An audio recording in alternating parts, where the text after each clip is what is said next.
tal? Mi nombre es Beatriz Cortés y nosotros somos el equipo 5 del enfoque centrado en la persona.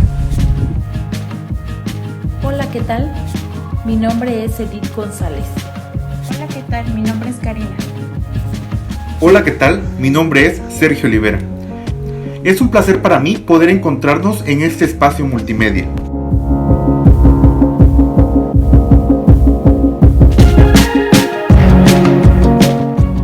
Desde su aparición en 1922 con Joseph Pratt, los grupos han evolucionado y han tomado distintas formas de abordaje.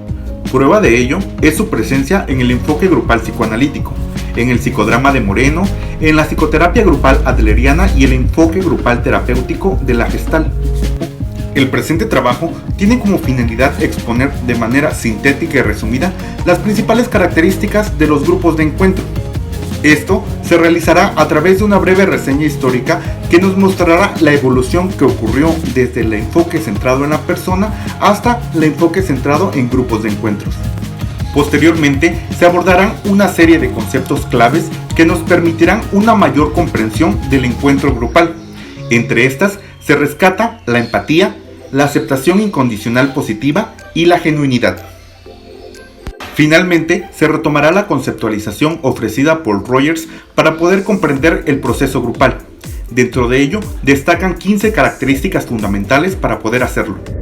Sin más preámbulos, acompáñenos en esta exposición.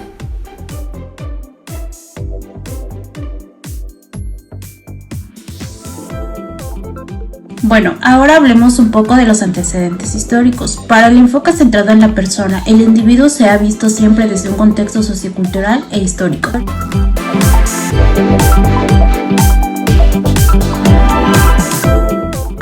Desde principios de 1940, un enfoque no directivo de Rogers se centró durante los primeros años en reflejar y clarificar los sentimientos de los clientes individualmente. Rogers creía que mediante una relación permisiva los clientes serían capaces de aumentar su insight sobre la naturaleza de sus problemas y entonces esto iniciaría una acción constructiva basada en su autocomprensión. De los años 50, Rogers desarrolló y mejoró su hipótesis básica de psicoterapia y estos principios fueron posteriormente aplicados a la terapia de grupos Hobbes 1951 y Gordon 1951. Ejemplo de estas aplicaciones son los de grupos con niños de deficiencias físicas y sus padres, así también como niños con necesidades educativas especiales, grupo de madres con sistemas sociales y grupo de profesionales de salud. Desarrolló también una teoría sistemática de la personalidad y aplicó esta teoría de la personalidad a la práctica de la terapia individual, lo que condujo a modificarle el nombre de su enfoque denominándolo terapia centrada en el cliente.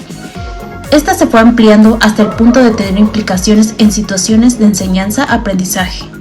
Durante los años 60 y 70, Rogers se esforzó mucho por promover el desarrollo del grupo personal y grupos de crecimiento, como las áreas de aplicación aumentaron en número y variedad.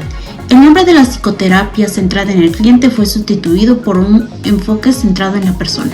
Rogers amplió también su énfasis más allá de la capacidad del terapeuta para reflejar con precisión lo que expresaba a los clientes, para incluir la congruencia y la voluntad del terapeuta por implicarse progresivamente más en la terapia. Los grupos de encuentro básico dificultaban el hallazgo de diferencias entre la psicoterapia y el crecimiento de trabajo grupal que Rogers promovió, adoptando la forma del seminario de fin de semana. Aunque algunos de estos seminarios podían durar de 2 a 3 semanas, estos pequeños grupos influyeron significativamente en la revolución de la práctica grupal. Rogers explica que en el enfoque centrado en la persona se basa en la confianza básica en la tendencia del ser humano para ser consciente de todo su potencial. Del mismo modo, la psicoterapia centrada en la persona se basa en una profunda sensación de confianza en la capacidad del grupo para desarrollar su propio potencial, moviéndose en una dirección constructiva.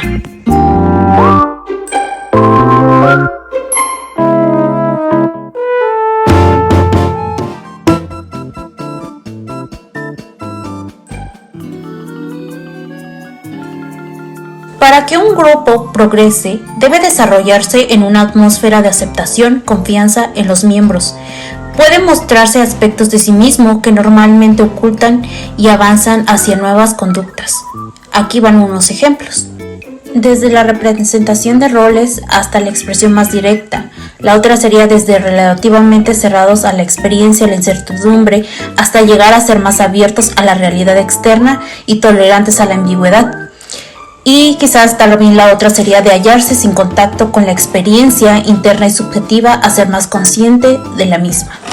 De buscar respuesta para sí mismo, el deseo de dirigir sus propias vidas desde adentro, de la falta de confianza y cierto temor a las relaciones interpersonales y a ser más abiertos y expresivos con los otros. Hablemos de las condiciones terapéuticas del crecimiento. Rogers menciona que el clima es necesario para liberar nuestra tendencia autorizadora que se caracteriza por 3 actitudes. El primer elemento es la genuinidad, autenticidad o congruencia del terapeuta, cuanto mayor sea el grado en el que el facilitador se implique en el grupo. El segundo elemento es la actitud denominada la aceptación positiva incondicional, que hace referencia a la aceptación y al interés por los miembros.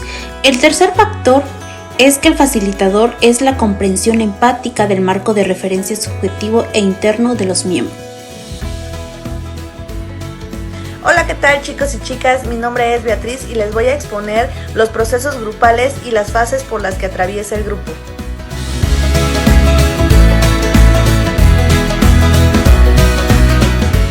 Todos los grupos de encuentro brindan un clima de seguridad psicológica que estimula las expresiones inmediatas de las emociones, así como las reacciones que suscitan. Roger considera que dentro de los grupos se logra un cambio de actitudes y de conductas. Roger plantea 15 fases por las que atraviesa un grupo. Estas no tienen un orden como tal, es decir, no tienen un orden cronológico. No podríamos determinar dónde comienza una y dónde termina la otra. Esto irá variando dependiendo al grupo de trabajo.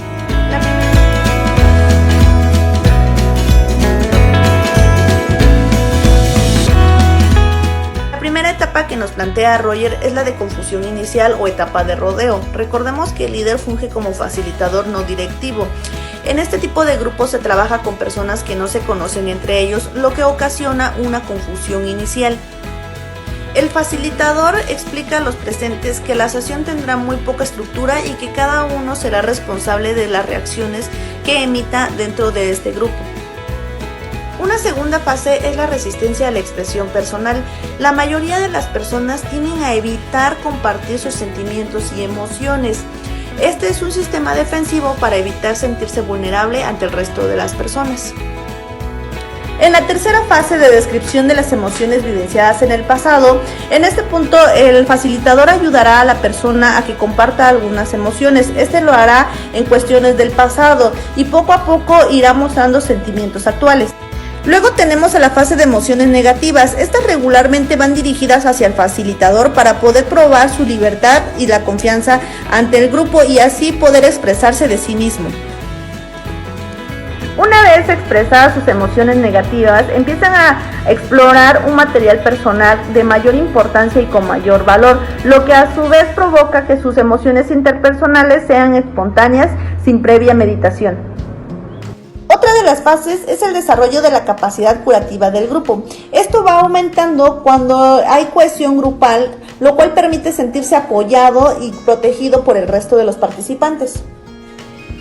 Posterior tenemos la fase de autoaceptación y comienzo del camino hacia el cambio de actitudes, donde se eleva la confianza, la persona empieza a comportarse y a expresarse más acorde a sus sentimientos.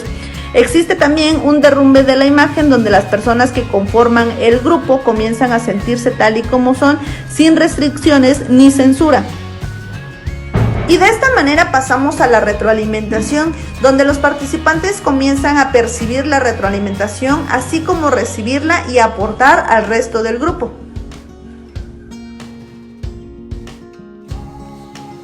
En la etapa de confrontación, podemos ver que surgen las emociones y actitudes negativas de una manera más frecuente y con una mayor facilidad.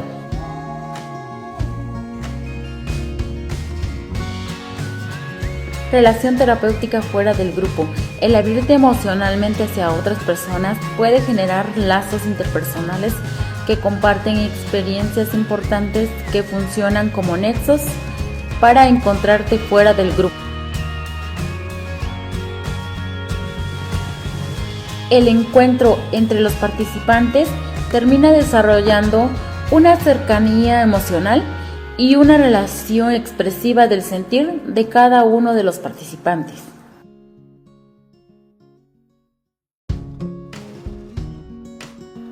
Expresión de los pensamientos positivos y cercanía. Ya no solo se habla de las cosas malas, sino también de las cosas buenas. Esto aumentará todavía más el sentido de pertenencia al grupo y reforzará las actitudes positivas. Y finalmente a la modificación de conductas, donde se llega a una mejora personal de alguna cualidad del problema inicial. De esta manera es como Rogers explora el área afectiva de las personas, y así la búsqueda del autoconcepto de sí mismo y la formación de valores personales y sociales.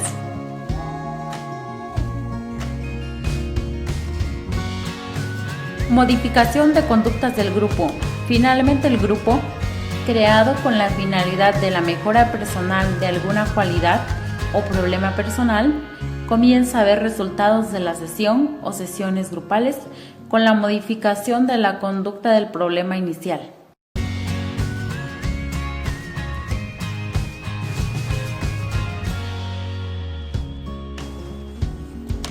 Psicoterapia centrada en el grupo. Nicholas Hobbes nos habla acerca de algunos aspectos significativos en la terapia grupal. Nos dice que hay algunos que son similares y otros diferentes.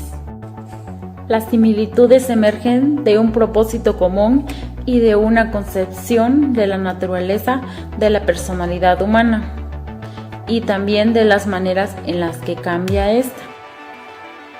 Las diferencias surgen de un hecho importante. En la terapia individual se encuentran dos personas inmediatamente comprendidas, mientras que en la terapia grupal se encuentran 5, 6 o 7 personas. Esta multiplicación del número de participantes en la terapia grupal implica más que la extensión en la terapia individual. De esta manera, la terapia grupal proporciona una experiencia cualitativamente diferente con potencialidades terapéuticas únicas.